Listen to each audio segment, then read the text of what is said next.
how to become the person you keep saying you want to be. The truth is, becoming the person you keep saying you want to be isn't about motivation, luck, or waiting for the perfect moment. It's about finally deciding that the version of you that keeps making excuses, keeps avoiding discomfort, keeps breaking promises, and keeps living below your potential is no longer allowed to run your life.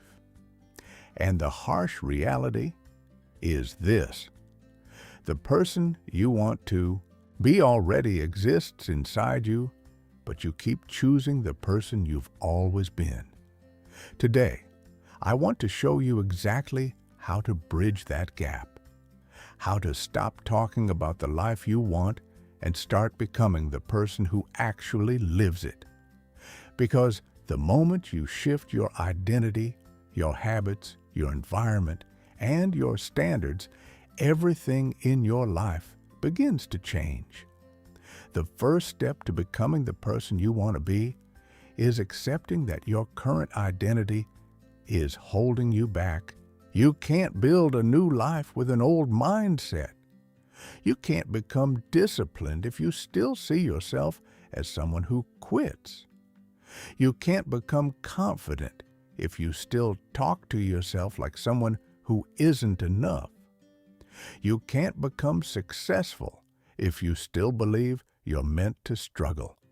Identity is the foundation of transformation, and most people never change because they're trying to upgrade their life without upgrading who they believe they are. The second step is acting like the future version of yourself before you feel ready. Most people wait for confidence before they take action, but confidence comes from action. Most people wait for clarity before they start, but clarity comes from starting. Most people wait for motivation, but motivation comes from momentum. The person you want to be doesn't magically appear. You build them through repeated action. The third step is changing your environment, because your environment shapes your habits, your mindset, and your identity more than your intentions do. You can't become disciplined in a place that encourages distraction. You can't think big around people who think small. You can't grow around people who fear growth. You can't evolve around people who stay the same. Sometimes becoming the person you want to be requires leaving behind the people who keep you tied to who you used to be. The fourth step is raising your standards, because your standards determine your behavior. If your standard is, "I'll try," you'll quit. If your standard is, "I'll do it when I feel like it," you'll stay inconsistent. If your standard is, "I'll start tomorrow," you'll stay stuck forever. The person you want to be has higher standards, and you must adopt them before you become them. The fifth step is building discipline through small, non-negotiable habits. You don't become a new person overnight. You become a new person through small, repeated actions that slowly reshape your identity. 5 minutes of reading, 10 minutes of exercise, one task completed, one promise kept. These small wins build self-trust, and self-trust builds transformation. The sixth step is letting go of the version of you that's comfortable staying the same, the version of you that procrastinates, the version of you that avoids discomfort, the version of you that fears judgment, the version of you that chooses comfort over growth. You cannot become the person you want to be while protecting the person you've always been. The seventh step is embracing discomfort, because discomfort is the birthplace of transformation. The person you want to be wakes up early even when they're tired. They train even when they don't feel like it. They work on their goals even when they're uninspired. They choose long-term growth over short-term comfort. Discomfort is not a sign you're failing. It's a sign you're evolving. The eighth step is breaking the cycle of self-betrayal. Every time you say you'll do something and don't, you weaken your identity. Every time you break a promise to yourself, you reinforce the belief that you can't trust yourself. But every time you follow through, even in small ways, you strengthen your identity. And identity is destiny. The ninth step is acting with intention instead of emotion. The person you want to be doesn't rely on motivation, they rely on commitment. They don't ask, "Do I feel like it?" They ask, "Is this aligned with who I'm becoming?" And they act accordingly. The 10th step is choosing long-term alignment over short-term pleasure. The person you want to be makes decisions based on their future, not their feelings. They sacrifice temporary comfort for permanent growth. They choose discipline over distraction. They choose purpose over pleasure. They choose evolution over excuses. Now, let me give you some practical scenarios. Imagine someone who wants to be fit, strong, and confident. They talk about it, dream about it, visualize it, but they keep acting like the old version of themselves. They skip workouts, they eat mindlessly, they wait for motivation.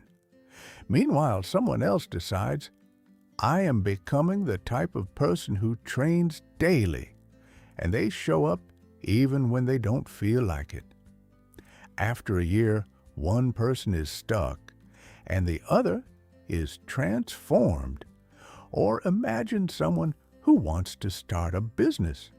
They have ideas, passion, and potential, but they keep acting like the old version of themselves. They procrastinate, they overthink, they wait for the perfect moment. Meanwhile, someone else decides, "I am becoming the type of person who builds consistently." And they work on their craft every day, even if it's just 30 minutes. After a year, one person is still dreaming, and the other is living their dream.